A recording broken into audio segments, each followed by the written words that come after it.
रविदास जी का जन्म चंवर वंश में होना बताया गया। ये चंवर वंश में जो सर्वप्रथम राजा हुए वो संवरसेन थे।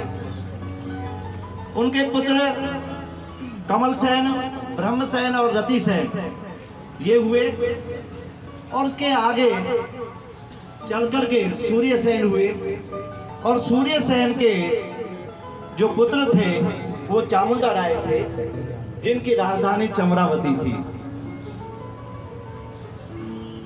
उधर सिसोदिया वंश के सबसे पहले राजा बप्पा रावल थे, जिन्होंने गुजरात की चंवर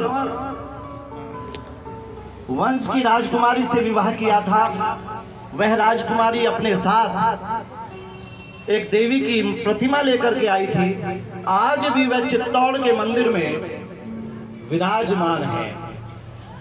आगे बप्पा रावल ने अपने पुत्र को राजगद्दी सौंपकर और मोहम्मद गजनवी को हरा करके वहां की सत्ता चंवर वंश के सरदार को सौंप दी।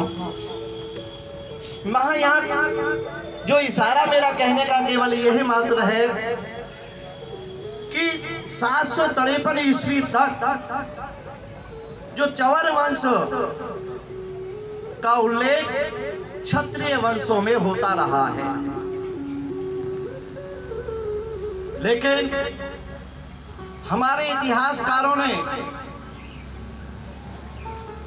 उनके चर्मकार होने का तो उल्लेख किया है, चमड़े का काम करने का तो उल्लेख किया है, लेकिन उससे पहले का उल्लेख उन्होंने नहीं किया।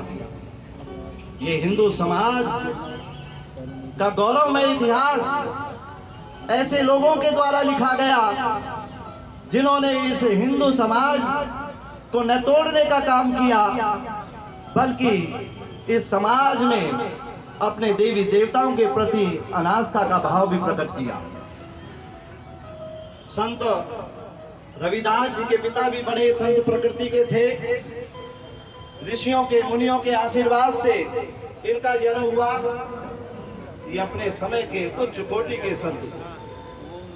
इस बात से अंदाजा लगाया जा सकता है कि जितने भी राजस्थान के क्षत्रिय घराने थे, राजघराने थे, राजपूत राजघराने थे, चाहे उसमें मीराबाई उनके साथ ससुर रहे हों या काशी नरेश रहे हों,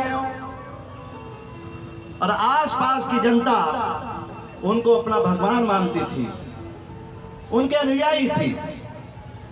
उस समय एक इस्लामिक विद्वान सदना कसाई थे। उन्होंने इनको शास्त्रार्थ में पराजित करके इनको मुस्लिम बनाना चाहा। शास्त्रार्थ हुआ, संत रविदास उसमें जीत गए और उसने अपनी हार मानी। इन्होंने उसको अपना भक्त बना करके, हिंदू बना करके उसका नाम रामदास रखा। उस समय सिकंदर लोदी दिल्ली का शासक था। यह शिकायत उसके पास की गई।